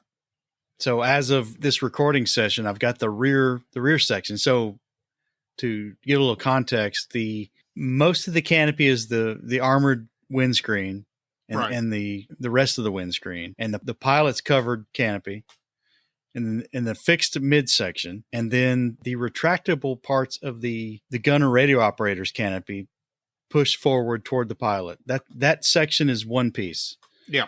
So I've got all that masked, and then today, just this afternoon, I got the rear section that's also fixed to the, well, no, it's not. It's not fixed, but Right. I got it cleaned up. I got it future dipped, and it's ready to be masked. So that will be done. So on that project, what I've got to do next is paint the colors at the canopy frames on the fuselage that I want and glue the stinking thing on. Finish up the masking, because once they're installed, there's going to be some open ends to the canopy, and then the gunner's section will be exposed. So I got to cover that up. And then I'm ready to start painting this thing, man. And that's where the fun really begins. So in addition to that, I've got the Musaru Cup build, the ICM Ural truck. You made a huge amount of progress on that thing. Well, yeah, they ought to call it the urinal truck. The urinal truck. So the assembly is complete, like you just mentioned. I tell you, it sounds like it's a unanimous opinion that the kit quality leaves a little something to be desired. And keep in mind that this thing's being built by at least one representative of all the podcasts. And there are some really good modelers who are building this thing. So if you get a unanimous opinion of all of them that this kit has challenges, so shall we say, or deficiencies or whatever, I think you can take that to the bank. One of the points of complaint has been the black plastic in the kit. Yeah. Just, I don't know what they use to pigment it black, but it makes an absolute mess. And it doesn't glue all that well either. Yeah. And I figured once I got to the gray parts that things would get better. But surprisingly, whatever's in those black parts, it mutes the effects of the liquid cement to some degree. And I'm a little facetious here, but when I first put the Tamiya extra thin on the gray parts, yeah, oh my God, it's like turns it to mush. Anyway, the plastic's weird. Plastic's kind of gross, but I've got the assembly complete. It's ready for paint. It's all in sub-assemblies. You know, there's a few more things to do, but I'm not going to disclose that. Like I put on Goldfinch's Musaru Cup build page, the photo of the sub-assemblies of the basic kit build. Yeah, you're not seeing it again until the full reveal to the Hamilton chapter. Yeah, I like where you're going. So stay tuned, folks. Also on the bench is my KV85, which I've talked about a little bit. I 3D printed a turret ring adapter. The kit came with a turret ring, but I think it was probably made for the ICM kit. Mm-hmm. Didn't fit the Bronco kit. And this has been I don't know why. Maybe I'm overthinking it. The interface to the turret ring and the Bronco turret race on the hull, you can't see what's happening there because once you put it down, you can't see where it's touching, what the points of contact are, what the datums are, what the references are. And so what I've done is I printed a turret ring that basically set the turret ring to flush with the hull because I can't see what's going on under there. So I kind of did trial and error until I got it where I wanted it. And now I've had to actually shim it back up a little bit to get it where I wanted it. It's a dual aftermarket kind of project. I've got the Bronco base kit and I've replaced the turret with this A-Resin turret. That's the brand, A-Resin. Really beautiful aftermarket turret actually it's marketed as a IS-1 turret, which is kind of the same thing as the KV-85 turret. But I didn't like the mantlet for that kit because it was based on a specific photograph for a IS-1 prototype. Mm-hmm. It didn't look like the series production mantlet for a KV-85. Highly similar, but it was not the same. So I went out and bought the Panzerart KV-85 mantlet and aluminum gun barrel. So now I'm merging aftermarket to aftermarket. So you can imagine how that's going. The thing that you've done with the KV85 that I found most interesting, you haven't mentioned yet. Well, let's keep going. The painting of the interior of the We'll turret. get to that. Hang on. Okay. So this Panzerart gun mantlet and turret, they were probably made for like the ICM kit or the Bronco kit directly. Mm-hmm. So they don't really fit my aftermarket turret very well. So I've had to add some spacers and shims and some sanding and back and forth to get that thing to fit the way I wanted it to. Mm-hmm. And oddly, the Panzerart mantlet, they had the flame cut marks on one edge of the mantlet, but they didn't do it on the other side. And I sent them an email. Of course, I got no response. I thought that was weird. That is. So I got the flame cut texture using a hobby knife and scribers and needle and a pin vise and all that. I got that to kind of match the other side. I got it shimmed, and I've actually got it glued to the nose of the turret now. So that's all done. Another adventure I tried to go down was I wanted to solder up the grab irons for the turret out of brass. And the first thing I tried was to wrap a piece of like Tamiya tape around the turret. Right. Under the mounting points that were already molded into this resin aftermarket turret, and put a pencil mark and then lay it out flat. And that should be my template, right? Yep. Well, the problem is the back corners of the turret, it's at an angle. So the radius of the corner at high up on the turret is smaller than like lower down on the turret. So my masking tape was kind of kinking, and I kept trying to do that. And every time I'd lay it out flat and set up my soldering, I just kept missing the position of the standoff for the grab iron right after that corner. Mm-hmm. And man, I punted. I was like, man, this isn't working. So, well, how many attempts did you make before you? It was 3 or 4, and it took so long to set each one of them up. I was like, this is not fun. Right. So I drilled the holes. The pilot holes were already on the turret. So I finished drilling those through, and I put some standoffs in there in styrene. I used a spacer to cut them off all at the same height. And I actually used a piece of styrene rod to glue those up, and they came out really well. Oh, it looked beautiful. Yeah. So that problem's been tackled.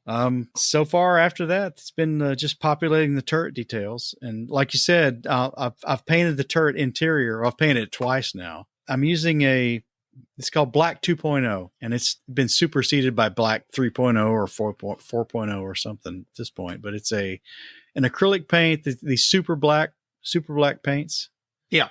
That have the really low reflectivity. I've used this on the interior of the turret, and then once I drilled the holes for the grab irons all the way through the turret, I got dust in there, and there's no cleaning that paint up. There's no restoring that finish once you foul it up. Mm-hmm. I've gone back now, and now I've got the holes drilled and painted that color again. And that stuff, as you would expect, it's really, really black. The photos you posted to the dojo, I am amazed at what a light sink it is. And I think this will probably be, now, obviously the paint's pretty expensive, but I would not be surprised to see more and more armor modelers who are building tanks, armored fighting vehicles, where they want to have a hatch open and a figure in it, but they don't have any interior. Exactly. That's what I'm doing. Is paint this thing with this stuff, and there is zero chance that you're going to get any reflection that makes clear that there's not an interior in there. And you made a good point. This stuff is expensive, but it comes in 2, 3, 4 ounce. It's a pretty big bottle. Oh yeah. It will last. Once you buy it, it's going to last you quite a while. And the stuff is like a little thinner than toothpaste. Mm-hmm. It's like an acrylic hobby paint or craft paint. Right. Like that. Yeah. So, I mean, you got to thin the crap out of it to spray it. So, right.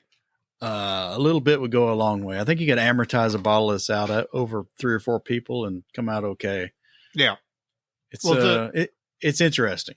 It is really amazing as to how non-reflective it is. So, I think it's only going to get better for me once I've got the cupola in place, and then the loader's hatch. And then what I did was I put a patch of styrene under the turret ring of the upper hull, and I'll paint that with this stuff too. So once the turret's on, it should be a black hole. Right. which is exactly what I want. Yep. Well, that's my bench, Dave. So how many hours we shooting for this week, man? I'm shooting for 8 because, again, domestic harmony requires that I can't just come down into the basement every night and get away with it. There are other things that need to be done. So I'm not sure. I committed to 10 last time and I got 13 and a half. This time I'm going to commit to 8 and I'm going to hope that it comes out 10. And if it does, the LCM will be in primer, if not paint, and the F8 will be in decals. There you go again, setting progress goals. Yeah, I'm not trying to, but I'm just saying that's the natural result of putting that many hours in. I signed up for 14 this past week and got damn near 20. Yes. I'm going to go for 10 this week because I know I got some roadblocks along the way, and we'll see what happens, man. Yep. We'll report again in 2 weeks. Well, no, we'll report every day because all this is going up on the dojo. Yes. Okay. Yeah, you're right. So if you want to follow along, go to Facebook and join the Plastic Model Dojo. In addition to our stuff, please post your own work and your own progress shots. We want to see it. Yep. Post both your in progress and your completed builds. Also, if you go to a contest, take pictures there and post those to the dojo because not everybody can get to every contest. We want to live vicariously through you all. Please post photos if you attend a contest so that we can see the great work that other people are putting on the tables. Mike, new stuff's being announced and good new stuff to the point that for faves and yawns, I've got nothing but faves this time. How about you? I've got nothing but faves as well. I'm amazed. This is great. So go ahead. Give me your first fave. Takom has released a suite of Tiger One kits. They've got a Tiger One mid-production, a Tiger One late production, and a Tiger One mid-production with a 16th scale Otto Carius figure included. What the world needs now is another brand's Tiger. Like I need a hole in my head. But these are Zimmerit molded on kits. Right. And they will prove popular. Oh, yeah. Yeah. And keep in mind, a Tiger One kit not made by Takom doesn't make Takom any money. So you understand why, even if there are 4 or 5 or 6 or whatever other Tiger One kits, why a company might release their own. What you got? Well, my first one is Flyhawk. Yep. Is releasing a T-34-85 in 72nd scale. Yeah, it looks nice. The Flyhawk stuff is incredible. Everybody I know who has built them is just super impressed by what Flyhawk has done, be it a ship kit or a Dauntless in 72nd scale, or they've got an amazing little FT-17. They're hitting home runs each and every time. Now they've announced a T-34. They're starting with the T-34-85. I am hopeful that this means they're going to do an entire T-34 series in 72nd scale. And that level of quality in 72nd scale for an entire T-34 series, that is what we need. So I am super jazzed about it. I'll probably get that one. The 85 is not my favorite. I'll get that one. They're batting 1,000 so far. Well, my next one, I tell you, I hope Digger Dave's been keeping up with scale mates. Okay. Because there's a bunch of Aussie stuff that's been. Yes. I don't know if it's coincidence or all these folks are in cahoots or what, but if you like Aussie stuff, Call Sign Models has 2 Aussie soldiers from the Vietnam era. Right. As available, I think, individually and as a pair. Yeah. In addition to that, the ubiquitous Aussie bush hat that you see those soldiers wearing all the time are offered as an accessory, as a separate item. The Aussies were in Vietnam. And nobody knows it. Them and the South Koreans were both there, and nobody seems to know it. And it is a part of history of that war that deserves more attention. And I'm happy to see anything that popularizes or spreads the word about the Aussie contribution to the war in Vietnam. Well, Call Signs isn't the only one. Oh, really? Firestorm Models has, they've got this is not Vietnam era, but it's a British or Aussie tanker from the World War II Western Desert campaigns. Nice. So another figure that's used for the Aussie modeler. Yep. Five decal sets from Firestorm from various World War II and Vietnam era Aussie and New Zealand vehicles. You wonder if this is all driven by On the Bench and their popularity. It could be, but Firestorm's not the end of it either, Dave. Okay. Arms Corps Models. They got some 3D stuff. They've got RAAC fittings for Ming's Leopard 1A3 to build an Aussie Leopard. Oh, cool. There you go. Aussie modelers are getting... they're getting the love. They're getting the love, man. That's fantastic. My next fave is our friends at Airfix, right ahead of Telford, announced that they are surprise release of an ME410 in 72nd scale. Now, the ME410 is it's a cool looking aircraft. It's kind of overlooked historically. There are 2 decent kits of the 410 already, one by Italeri and one by Fine Molds. I've got to say, again, this is what I've said about Airfix all along. Their stuff is value for money, some of the best kits out there. So even though there are other 72nd scale 410 choices, I predict this one is going to be a very good seller. So I'm happy to see it. Well, it's an interesting airplane with interesting history. Yes, it is. Yes, it is. Another too little, too late. Yep. You know, the precursor aircraft that was the 210. Right. Had some problems. Right. Lateral stability issues. Yeah, I think the 410 fixed all that. It did by lengthening the fuselage and increasing the size of the control surfaces. And the armaments were fairly advanced for the development at that time. So cool plane. We'll soon learn how it compares to the Fine Molds. Price delta is going to be large. Oh God, yes. That alone. Even if the Fine Molds kits remain superior, and I don't know that it is, but even if it were, the fact that the Airfix kit is going to be priced so significantly less is going to attract a large number of people who want to build this kit but don't have either the resources or the ability to acquire the Fine Molds kit, which, by the way, I don't know if it's still in production. You probably got one, though. I do. Well, my next one is TACOM again. Okay. Their Jagd Panther G1. Okay. I love the Jagd Panther.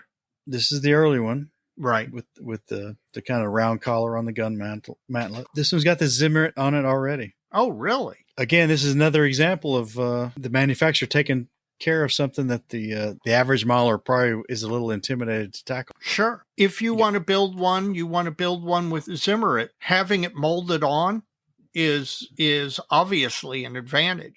Got another one? Yes, I've got one final one. For Hobby, F-O-R-E, Hobby, has announced a 72nd scale M24 Chaffee. I don't know how many Chaffies are out there. I know Hasegawa did one back in the day, and I'm not sure if anyone else subsequently released one, but the Chaffee is a cool looking tank. And again, if your choice is the old Hasegawa kit, having a new M24, what's not to love about that? I'm telling you, 72nd scale armor is the current hot thing. And so I think this is going to be a great addition to 72nd scale armor availability. It's the other hot thing. I think 16th scale is the hot thing, and I think the 72nd scale is the one that's going to actually have the staying power. That's my prediction. Yes, I would agree. Well, there are two other plastic chaffies. In this scale are close. There's a Matchbox one. Okay, well, yeah. On the little diorama base, so take it or leave it. Right. And OKB Grigov, that company out of Bulgaria. Bulgaria. They've got one in injection molded plastic. Is it injection? Yes, it is, which is kind of sucks for them because they've invested in doing this thing in plastic, and now this kit comes out. Yeah. I didn't realize that. I thought theirs was in resin, like most of their stuff. It's not. It's their one plastic kit. Hopefully they've made their money. Or sold their work to Flyhawk. You mean 4? Yeah. 4A, yeah. Sold their work to 4A. Got any more? I'm done. I'm done.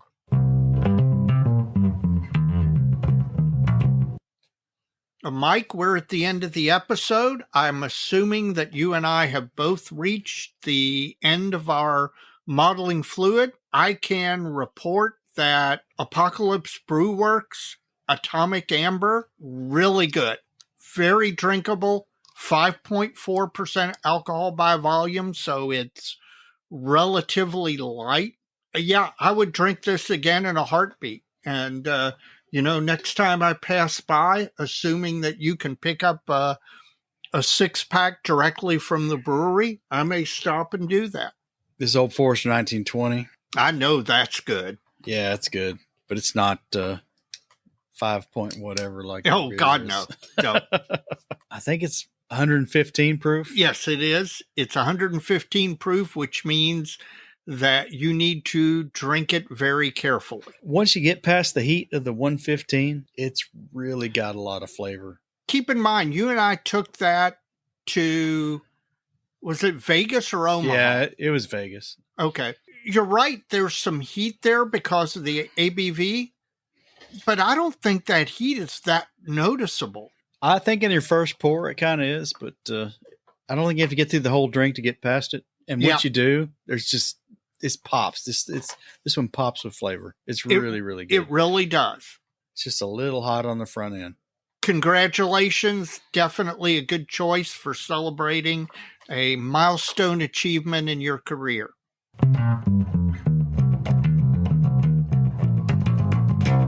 We're at the end of this episode, and at this point, it's our shout-outs.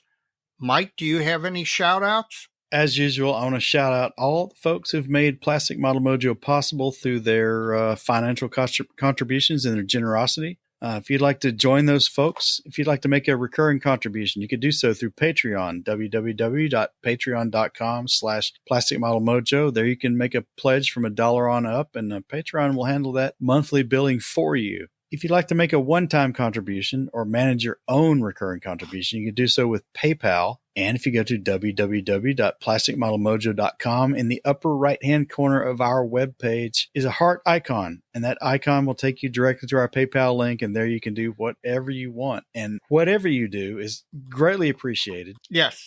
Dave, you got any more shout-outs? That's it, man. Well, Dave, that means we're at the end of this thing. I know, and this has been a good one. I think it's probably been influenced by the fact that you and I have had a really good modeling experience over the last week. Well, I think you're right, my friend, and I hope this continues into this coming week and beyond. You and me both. You know what they say, man. So many kits. So little time.